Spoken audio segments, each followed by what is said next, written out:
गेल्या 25 वर्षांपासून ठाकरेंचा बालेकिल्ला असणाऱ्या मुंबई महापालिकेचा गड भाजप शिंदे गटानं काबीज केला. काल मुंबई महानगरपालिकेच्या निवडणुकीचा निकाल जाहीर झाला. यामध्ये भाजप 89 जागा जिंकत सर्वात मोठा पक्ष ठरला, तर ठाकरे गटाला 65 जागांवर समाधान मानावं लागलं. हा निकाल पाहता भाजपने मुंबईत ठाकरे गटाला चितपट केल्याचं दिसलं. याच दरम्यान मनसे अध्यक्ष राज ठाकरे यांनी फेसबुकला पोस्ट करत निवडून आलेल्या सर्व नगरसेवकांचं अभिनंदन केलंय. त्यासोबतच भाऊकही पोस्ट केली आहे. ते नेमकं काय म्हणाले आहेत पाहूया. सस्नेह जय महाराष्ट्र. सर्वप्रथम महाराष्ट्र नवनिर्माण सेना आणि शिवसेनेच्या निवडून आलेल्या सर्व नगरसेवकांचं मनापासून अभिनंदन. यावेळीची निवडणूक ही सोपी नव्हती. अचाट धनशक्ती, सत्तेची शक्ती विरुद्ध शिवशक्ती अशी लढाई होती. पण अशा लढाईत सुद्धा दोन्ही पक्षांच्या कार्यकर्त्यांनी उत्तम झुंज दिली. त्याबद्दल त्यांचं कौतुक करावं तेवढं कमी आहे.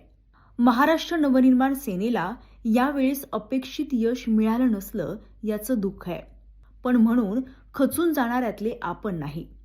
आपले जे नगरसेवक निवडून आलेत ते तिथल्या तिथल्या सत्ताधाऱ्यांना पूर्ण उरतील. आणि मराठी माणसाच्या विरोधात काही होत आहे असं दिसलं तर त्या सत्ताधाऱ्यांना जेरीस आणतील हे नक्की आहे. आपली लढाई मराठी माणसाची, मराठी भाषेची, मराठी अस्मितेच्या साठीची आणि समृद्ध महाराष्ट्रासाठीची लढाई आहे. ही लढाई हेच आपलं अस्तित्व आहे. अशा लढाया या दीर्घकालीन असतात याचं भान तुम्हा सगळ्यांना आहे.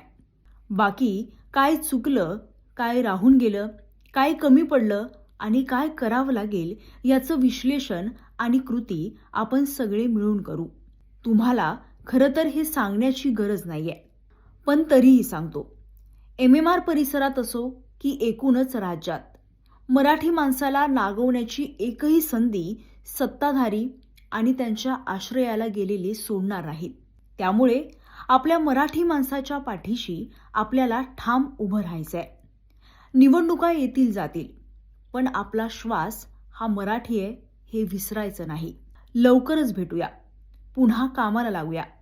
नव्याने आपला पक्ष आणि संघटना उभारूया. आपला नम्र राज ठाकरे. दरम्यान मुंबईत मनसेला 6 जागांवर यश मिळालेलं आहे. प्रभाग क्रमांक 38 मध्ये सुरेखा परब, प्रभाग क्रमांक 74 मधून विद्या आर्या, प्रभाग क्रमांक 128 मधून सई शिर्के, प्रभाग क्रमांक 205 मधून सुप्रिया दळवी, प्रभाग क्रमांक 115 मधून ज्योती राजबोज आणि प्रभाग क्रमांक 192 मधून यशवंत किल्लीदार असे एकूण 6 उमेदवार विजयी झाल्यात. तर मुंबईत 89 जागा मिळवत भाजप हा सर्वात मोठा पक्ष ठरलाय. त्यापाठोपाठ उद्धव ठाकरेंच्या शिवसेनेला 65 जागा, शिंदेंच्या शिवसेनेला 29 जागा, काँग्रेसला 24, MIMला 8, मनसेला 6, राष्ट्रवादी काँग्रेसला 3, समाजवादी पार्टीला 2 आणि शरद पवार गटाला 1 जागेवर यश मिळालंय. एकूणच राज ठाकरेंच्या पोस्टविषयी तुम्हाला काय वाटतं आणि महापालिकेच्या निकालाविषयी तुमची मतं काय आहेत हे कमेंटमध्ये जरूर कळवा.